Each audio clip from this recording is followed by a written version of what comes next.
వరకు నాకు శంకరాచార్యుల వారిలా శివతత్వాన్ని చెప్పగలిగిన వాడు లేడు. ఆయనకాయనే సాటి. ఆయన కేవల తాండవం అన్న మాట వాడరు. సంధ్యారంభ విజృంభితం దాన్ని అన్వయం చేస్తే తాండవం అని అనిపిస్తుంది. కాదు, ప్రతి సంధ్యయందు ఉన్నవాడు. అందుకని శ్లోకం ఎక్కడికి రావాలి? పుస్తకం మధ్యలోకి రావాలి సంధ్య కాబట్టి. శ్లోకం కూడా అక్కడే ఇస్తాడు. ఇప్పుడు ఈ సంధ్యాకాలంలో లోపల విజృంభించేవాడు ఈ నేత్రానికి దొరకడం. ఎందుకంటే ఇక్కడ ఉంటాడు. వాడు ఇక్కడ దొరికేవాడు కాడు. వాడి ఉపకారం కూడా ఎక్కడుంటుందంటే, అసలు శివుని యొక్క మహోపకారం అంతా ఎక్కడ ఉంటుందంటే సంధ్య ఎందే ఉంటుంది. అసలు అది పెద్ద రహస్యం. శివతత్వమునందు పెద్ద రహస్యం అదే. అందుకే శ్రీకాళహస్తిలో ఉండేటటువంటి శివలింగం వాయులింగమై దక్షిణాన్ని చూస్తుంది. శైవాగమంలో అన్ని దిక్కుల కన్నా ఏ దిక్కుని చూసినటువంటి లింగం ప్రశస్తము అంటే పశ్చిమాన్ని చూసిన శివలింగం చాలా గొప్పది, సజ్జోజాత ముఖం. మిగిలిన ముఖాల కన్నా అటువైపు చూసిన శివలింగం చాలా గొప్పది అని శైవాగమం. అటువంటి స్థితిలో శ్రీకాళహస్తిలో దక్షిణాన్ని చూస్తాడు వాయులింగం. దాని అర్థం ఏమిటంటే, నీ ఆఖరి ఊపిరిని వాక్కుగా మారుస్తాను. ఏ వాక్కుగా? ఏది అంటే ఇక నువ్వు రావో ఆ వాక్కుగా మారుస్తాను. అది ఏది? దాని మీద చర్చ అనవసరం. అక్కర్లేని చర్చ అంటే ఏమిటంటే, శివనామమే చెప్పిస్తాడా? నీకెందుకు అది? చెప్పించేవాడు ఆయన. తారకం చెప్పిస్తాడు. తారకం ఏది? నువ్వు పక్షపాతం లేకుండా ఆలోచించిన నాడు నీకు తెలుస్తుంది. కాబట్టి ఆ తారకనామం చెప్పించడానికి ఆయన దగ్గరికి వస్తాడు. ఎక్కడైనా మీరు చూడండి, శ్రీకాళహస్తి దర్శనానికి అంత ప్రాముఖ్యత ఎందుకు వచ్చిందంటే, ఒక్కసారి వెడితే గుర్తుపెట్టుకుంటాడు. వీడు వచ్చాడు, నది దూర్జటి హృదయం. అందుకే కాళహస్తీశ్వర శతకంలో శ్రీశైలేషు భజింతునో అని మొదలుపెట్టాడు. ముందు శ్రీశైలాన్ని ఎత్తుకున్నాడు ఆయన ఉపకారాల్లో. ఎందుకో తెలుసా? మోక్షాన్ని దాటి చెప్పడానికి శాస్త్రంలో ఇంకోటి లేదు. కానీ శ్రీశైల మహాపురాణంలో ఒక మాట ఉంది, మోక్షము కన్నా అధికమైనది ఏదైనా ఉందని ఎప్పుడైనా తెలిస్తే ఇచ్చేది ఒక్క లింగమే అని. అంత శక్తివంతం ఆ లింగం. అంత గొప్ప లింగం అది అయి ఉంటే నేను వెళ్ళలేదు, నేను ఆ మాట ఎత్తలేదు. ఇది నీ చేసుకున్న పాపం. దూర్జటి చెప్పుకున్న మాట.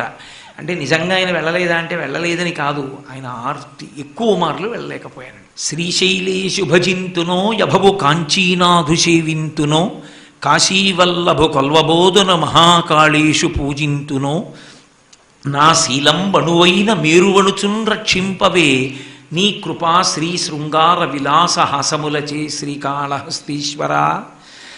బాధపడుతూ చీకాకు పడుతూ వీడొక్క పుణ్యం చేసుకున్నవాడు కాదురా దౌర్భాగ్యుడు, వీడికి ఉపకారం చేయవలసి వస్తోందని రాట.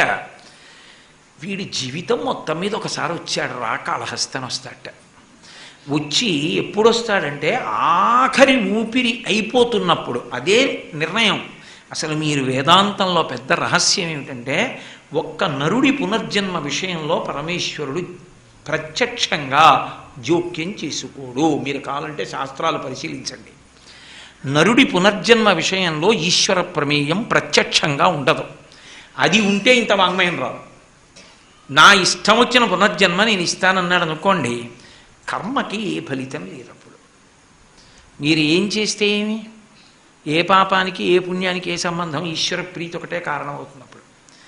ఆఖరణ ప్రీతి సంపాదించుకుంటే చాలండి అన్న సిద్ధాంతం ఒకటి వస్తుంది.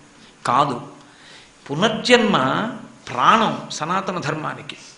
ఈ పునర్జన్మలో ఒక్క నరుడి విషయంలో ఈశ్వరుడి జోక్యం ఉండదు. ఆయన నీకు నేను ఈ పునర్జన్మ ఇస్తాననడు.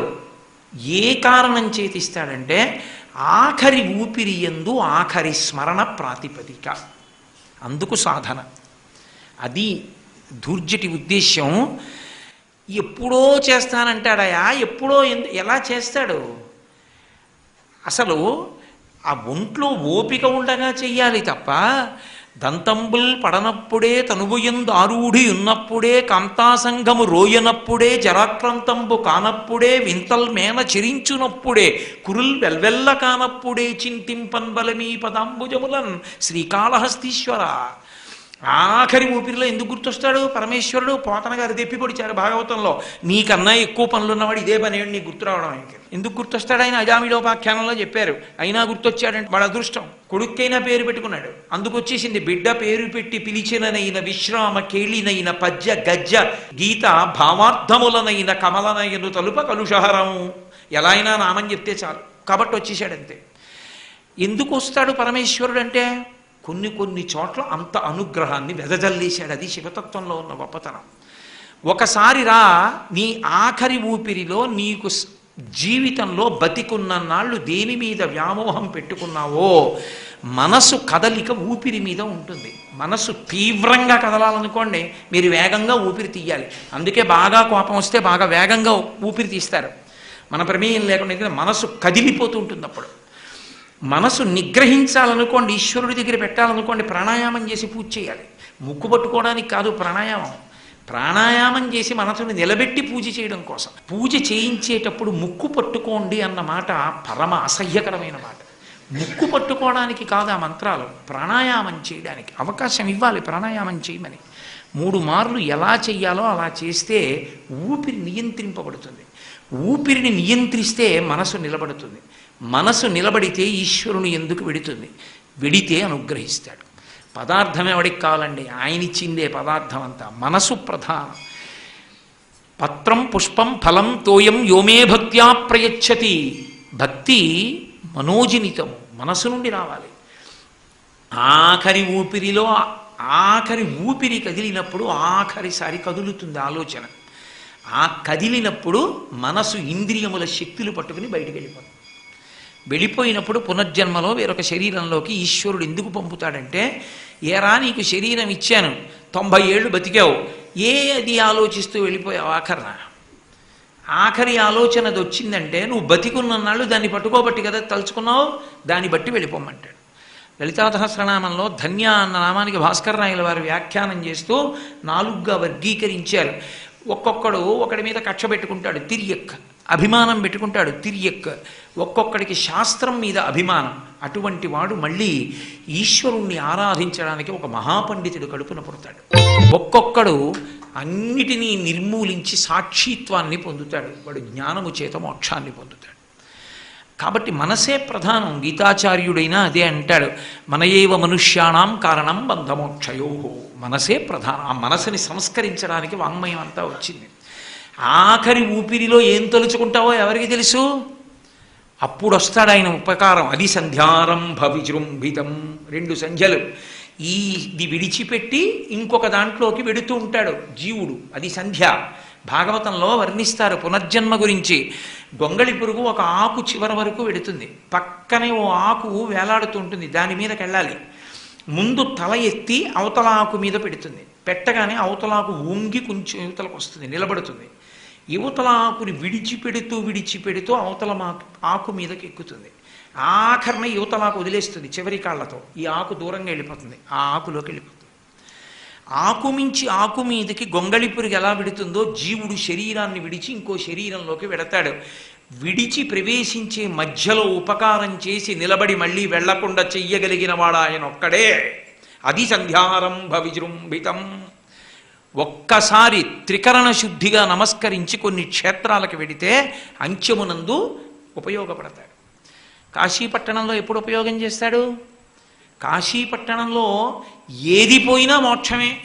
రామకృష్ణ పరమహంస ఇది చదివి యోగ దృష్టితో చూశారు. జరుగుతుందా ఇలాగా అని. చచ్చిపోతున్న కుక్క నక్క అన్నీ కూడా చివరికి వారికి ఏం కనపడిందంటే, ఒక దోమ కూడా కుడి భాగాన్ని అవతలకి పెట్టి పడుకుని కనపడింది ఆయన చెప్పే తారకం వినడానికి. పాలిండ్లు కదలంగ పసిడిపై యదవీచు అచలాధిపుని కూర్మి అడుబిడ్డ అని కాశీఖండంలో వర్ణిస్తారు. ప్రాణోత్క్రమణం అయిపోతుంటే సంధ్య, ఇక ఊపిరి ఆగిపోతోంది, ఇంకో శరీరంలోకి వెళ్ళిపోవాలి జీవుడు. ఆయన అనుగ్రహం ఎటువంటిదంటే, శ్రీకాళహస్తిలో ఆఖరి ఊపిరిలో తారకం చెప్పిస్తానన్నాడు వచ్చి. అక్కడ మరణ బాధ కూడా లేకుండా చూస్తాడు. ఎవరో రావడం కాదు, పార్వతీదే వస్తుంది. వచ్చి ఒళ్ళో పడుకోబెట్టుకుని తన పయ్యద వీస్తుంది. వీచి చెమట పట్టి ప్రాణోత్క్రమణమునందు బాధపడకుండా చూస్తుంది. అందుకని పాలిండ్లు కదలంగ పసిడిపై యదవీచు అచలాధిపుని కూర్మి ఆడుబిడ్డ ధూత్కారమునరించి తొండంబు ముక్కున శీకరారావంబు జిలుకుడుంటి ప్రత్యక్షమై వచ్చి భాగీరథి గంగ మృదుల హస్తము సాచి మేను నివురు ప్రథమోత్తముండు భృంగి భయరక్షణార్థంబు ఫాలాగ్రమున తీర్చు భసితరేక. ఆయన ఎంత ఉపకారం చేస్తాడంటే తన ఆంతరంగిక గణములను పంపిస్తాడు. గంగాదేవి సాకార రూపాన్ని పొంది వచ్చి తన చల్లచి చేత్తో నిమురుతుందిట. నాన్న ప్రాణోత్క్రమణం అవుతోందా, ఆయాసం వస్తోందా, చెమట పడుతోందా, బెంగగా ఉందా అని. ఎందుకని? మనసు లోపలికి వెళ్ళిపోతున్న ప్రక్రియ కాదది. మనసు రంధ్రాన్ని వెతుక్కుని బయటికి వెళ్ళిపోతున్న ప్రక్రియ. మనసు జీవుడిలో ఉన్న శక్తులు పట్టుకుని బయటికి వెళ్ళిపోతుంది ఏదో రంధ్రంలోంచి. ఆ మహాభినిష్క్రమణం వేరొక చోట ప్రవేశానికి మధ్యలో ఉన్న సంధ్య అక్కడ వస్తాడు. వచ్చి డుంఠి గణపతిని పంపించి ఊపిరి అందకపోతూ ఉంటే తొండం చివర తడి ఉంటుంది. ఆయన తొండంతో ఊపిరిలు ఊత్తట. ఊస్తే వాడు పీలుస్తాడు. ధుత్కారమునరించి తొండంబు ముక్కున శీకరారావంబు జిలుకుడుంఠి ప్రథమోత్తముండు భృంగి భయరక్షణార్థంబు ఫాలాగ్రమున తీర్చు భసితరేఖ. భయరక్ష కోసం పెడితే బొటన వేలుతో పెడతారు.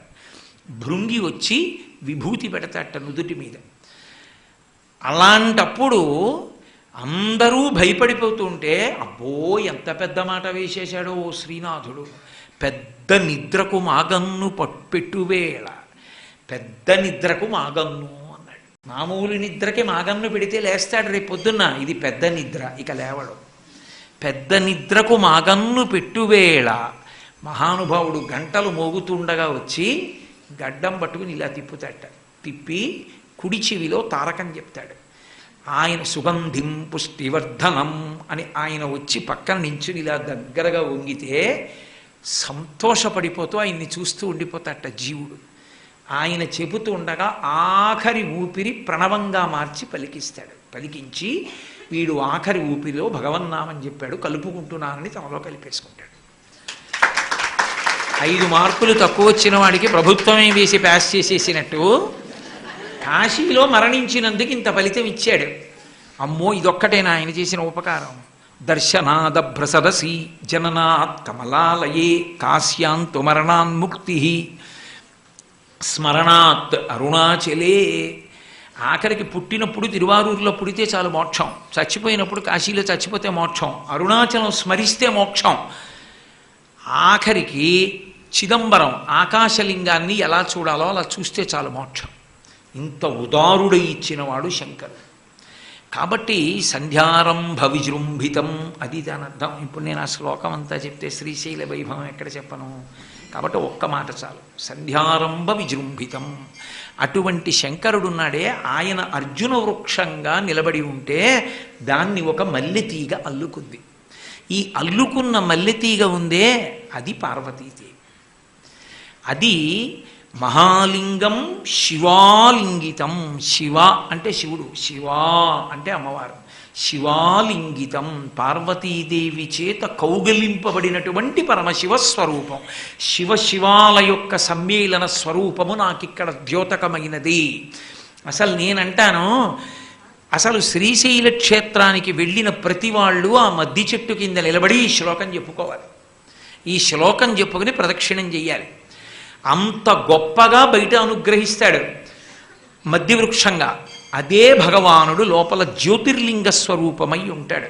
మనం ద్వాదశ జ్యోతిర్లింగములు అని ఒక మాట వాడుతూ ఉంటాం. జ్యోతిర్లింగం అంటే ఏమిటి? జ్యోతిగా ఉన్న లింగం, లేదా లింగము జ్యోతి స్వరూపముగా ఉన్నది. ఎక్కడ కనపడింది మీకు దీపం? అక్కడ లింగంలో దీపం కనపడిందా? దీపంలో లింగాన్ని చూశారా? ఎందుకది జ్యోతిర్లింగం? మిగిలిన లింగాలకి జ్యోతిర్లింగానికి తేడా ఉంటుందండి అని చెప్పడానికి ఏమైనా తేడా ఉందా? మా ఊళ్ళో శివాలయంలో శివలింగం ఎలా ఉంటుందో శ్రీశైల మల్లికార్జున లింగం అలాగే ఉంటుంది. ఏమీ తేడా ఉండదు. జ్యోతిర్లింగాలన్నీ కూడా పోనీ ఓలా ఉండవు. ఉండనప్పుడు జ్యోతిర్లింగం అన్న మాటకు అర్థం ఏమిటి? ఎందుకది జ్యోతిర్లింగం అంటే జ్యోతిర్లింగము అన్న మాటని జాగ్రత్తగా అర్థం చేసుకోవాలి.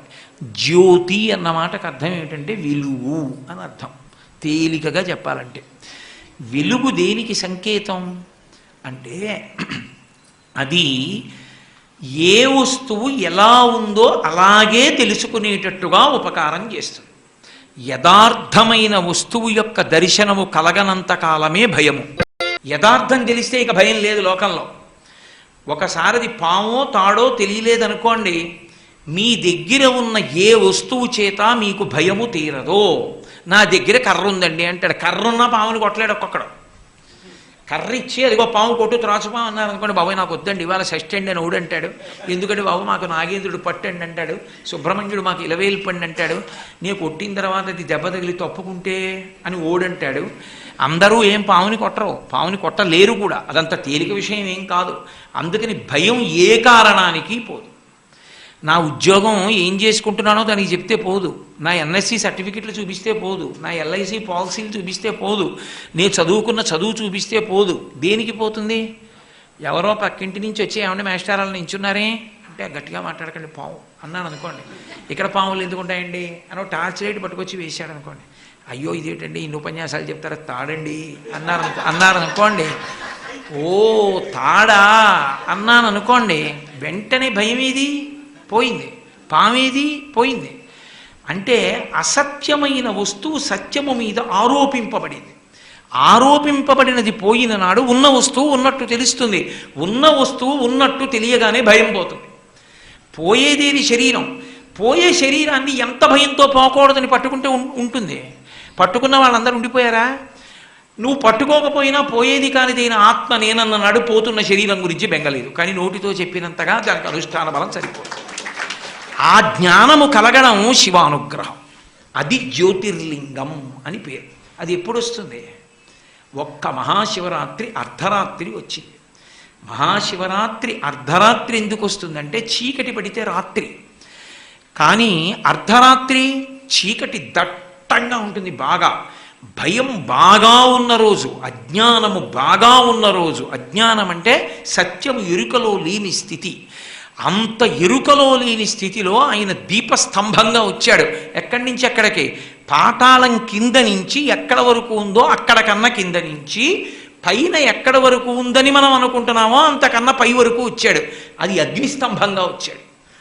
ఇలా వచ్చింది ఎప్పుడు వచ్చాడు? తత్వాన్ని పక్షపాతరహితంగా విచారణ చెయ్యాలి. శ్రావణ మాసంలో వచ్చేటటువంటి బహుళపక్షమి నాటి అష్టమి నాటి అర్ధరాత్రి కూడా వచ్చింది అదే తత్వం. అది కృష్ణతత్వంగా వచ్చింది. అది కరచరణాదులతో వచ్చింది. వచ్చి కృష్ణం వందే జగద్గురుం భగవద్గీతనిచ్చింది. లోకానికి జగద్గురువై నిలబడింది. కరచరణాదులతో వచ్చినటువంటి మూర్తి ప్రబోధం విని తత్వమునందు ఊంచుకుంటే ఒక మెట్టు పైకి వెళ్ళిపోతావు. ఇక అంతకన్నా పైకి వెళ్ళడానికి ఉపాసనలో లేదు. అందుకే సాకారోపాసకుడి కన్నా ఉపాసనలో గొప్పవాడెవరంటే లింగోపాసకుడు. లింగాన్ని ఉపాసన చేసేవాడు సాకారోపాసకుని కన్నా గొప్పవాడు. లింగోపాసకుణ్ణి సాకారోపాసకుడు నిగ్రహించలేడు. నే చెప్పట్లేదు, మహాభారతంలో వ్యాసుడు చెప్పాడు. అశ్వత్థామ ఏడుస్తూ వచ్చాడు వ్యాసుడి దగ్గరికి. వచ్చి ఒక మాట అడిగాడు, నేను అస్త్రప్రయోగం చేశానయా, కృష్ణార్జునుల్ని బాధ పెట్టలేదు. ఎందుకు బాధ పెట్టలేదు? అందుకు ఏడుస్తున్నాను అన్నాడు. వ్యాసుడు చెట్టు కింద కూర్చుని పిలిచి అన్నాడు, నువ్వు సాకారమైనటువంటి పరమశివుణ్ణి ఆరాధన చేశావు. వాళ్ళు లింగాన్ని ఉపాసన చేస్తారు. లింగోపాసకుల ముందు మిగిలిన ఉపాసనలు నిలబడవు, వాళ్ళది పై స్థాయి. అందుకని కరోతి వృషభధ్వజ, అందుకని ప్రీతి ఎక్కువ. లింగోపాసన చేసిన వారి ముందు నీ ఉపాసన నిలబడలేదన్నాడు.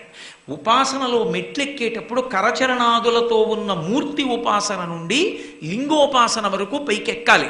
ఆ పైకి ఎక్కడం కోసమే, పైకెక్కడం అన్నది కింద నుంచి పైకి ఉంటుంది. అందుకే మీరు పౌరాణిక వాంగ్మయం పరిశీలనం చేస్తే శ్రీశైలాలు 2 ఉన్నాయి.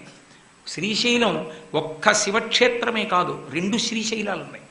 భవిష్యోత్తర పురాణంలో కృష్ణ భగవాను యశోదాదేవి అడిగింది, ఇన్ని కళ్యాణాలు చేసుకున్నావు నేను చూడలేదు, నా కోసం ఓ కళ్యాణం చేసుకో. మనస్సీదతి మే కృష్ణ తవ కళ్యాణ వీక్షణే దర్శయస్వ రమానాథ జగదానందకారక అని అడిగింది. ఓ జగదానందకారకమైన వాడా, నా ఆనందానికి కారణం కావద్దా? నిన్ను పెంచి పెద్ద చేసిన దాన్ని ఇంకొక కళ్యాణం చేసుకోమంది. ఆయన అన్నాడు, శ్రీశైలే పూరయిష్యామి కించిత్ కాలా నరంతరం అన్నాడు. అమ్మా శ్రీశైలంలో పూర్తి చేస్తాను వచ్చే అవతారంలో, ఇక ఈ అవతారానికి కళ్యాణాలు లేవన్నాడు. అందుకే వరమడిగింది యశోద కాబట్టి నందుణ్ణి తండ్రిగా ఇక తీసుకురాలా. ఒక్క యశోదని మాత్రం వకుళమాతగా తీసుకొచ్చాడు. తీసుకొచ్చి వెంకటేశ్వర అవతారంలో పద్మావతి ప్రణయానికి ఆవిడే తల్లి. శ్రీశైలే పూరయిష్యామి, నీ కోరిక శ్రీశైలంలో తీరుస్తానన్నాడు. ఏది శ్రీశైలం? తిరుమల.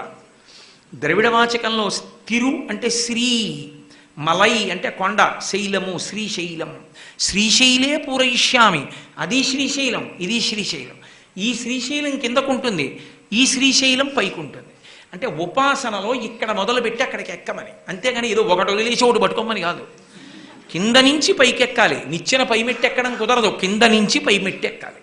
కాబట్టి ఉపాసన క్రమాన్ని క్షేత్రాలు చూపిస్తాయి. అందుకే కాశీ రామేశ్వరాలకి మధ్యలోకి శ్రీశైలం వస్తుంది. అసలు తరించడం అన్నది అక్కడే. అటువంటి శ్రీశైల క్షేత్రంలో జ్యోతిర్లింగంగా ఉన్నాడు.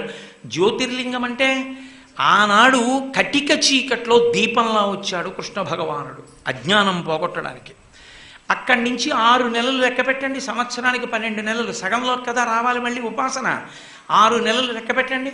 శ్రావణ మాసంలో ఆయన పుట్టాడు. భాద్రపదము, ఆశ్వీజము, కార్తీకము, మార్గశీర్షము, పుష్యము, మాఘము. మాఘమాసంలో మళ్ళీ మహాశివరాత్రి రావాలి. మళ్ళీ అర్ధరాత్రి వచ్చేటప్పటికి కరచరణాదులు లేని జ్యోతిర్లింగం రావాలి. ఏమిటి జ్యోతిర్లింగం? ఇప్పుడు ఆపాతాళ నభస్థలంత భువన బ్రహ్మాండమా విస్ఫుర జ్యోతిస్ఫాటికలింగమౌళి విలసత్పూర్ణేందు అంతామృతై అస్తోకప్లుతమేకమీశమదిశం రుద్రానువాకాన్ జపన్ ధ్యాయేత్తిప్సిత సిద్ధయే ధ్రువపదం విప్రోభిషించేచ్చివం బ్రహ్మాండ వ్యాప్తదేహ భసిత హిమరుచాభాసమానా భుజంగై కంఠే కాళాః కపర్దాః కలిత శశికలశ్చండ కోదండహస్తాః త్రిక్షా రుద్రాక్షమాలా సులలిత వపుష సంభవా మూర్తిభేదాః రుద్రాశ్రీ రుద్రసూక్త ప్రకటిత విభవాన ప్రయచ్చస్తు సౌఖ్యం అని ప్రార్థనా శ్లోకం చెప్పట్లా యజుర్వేదంలోంచి. ఆపాతాళ నభస్థలంత భువన బ్రహ్మాండమా విస్ఫురత్ జ్యోతి స్ఫాటికలింగా. స్ఫటికలింగానికి ఉన్న గొప్పతనం అది. స్ఫటికలింగము జ్యోతిర్లింగమునకు ప్రతీక. ఎందుకంటే సత్యావిష్కరణమును చేస్తుంది. స్ఫటికం దగ్గరికి మీరు పట్టుకెళ్ళి ఏదైనా పెట్టారనుకోండి, అది స్ఫటికము యొక్క రంగుని మారుస్తుంది. స్ఫటికలింగం అలా ఉండగా ఓ గన్నేరు పువ్వు పెట్టారనుకోండి, లింగం అంతా ఎర్రగా అయిపోతుంది. చామంతి పువ్వు పెట్టాననుకోండి, లింగం అంతా పచ్చగా అయిపోతుంది. ఇప్పటికీ రామేశ్వరంలో సూర్యోదయాత్ పూర్వం తెల్లవారకట కొద్ది మందికి ఇస్తారు ఆ టికెట్. అక్కడికి వెడితే స్ఫటికలింగాన్ని తీసుకొచ్చి పెడతారు వేదిక మీద. దీపాలన్నీ ఆర్పేసి ఒక్క దీపమే పెట్టి పువ్వులు పెట్టి చూపిస్తారు ఎలా కదులుతుందో. పరమ సత్యానికి గుర్తు స్ఫటికలింగం. అందుకే స్ఫటికలింగ దర్శనం అంత గొప్పది. పరమసత్యాన్ని దర్శనం చేసినట్టు, అసలు ఈ జగత్తుకి ఆధారమును దర్శనం చేసినట్టు. నామరూపాత్మకములు వచ్చి వెళ్ళిపోతున్నాయి. సత్యం అది, ఆ తెలుపు, అది దాని గొప్పతనం స్ఫటికం.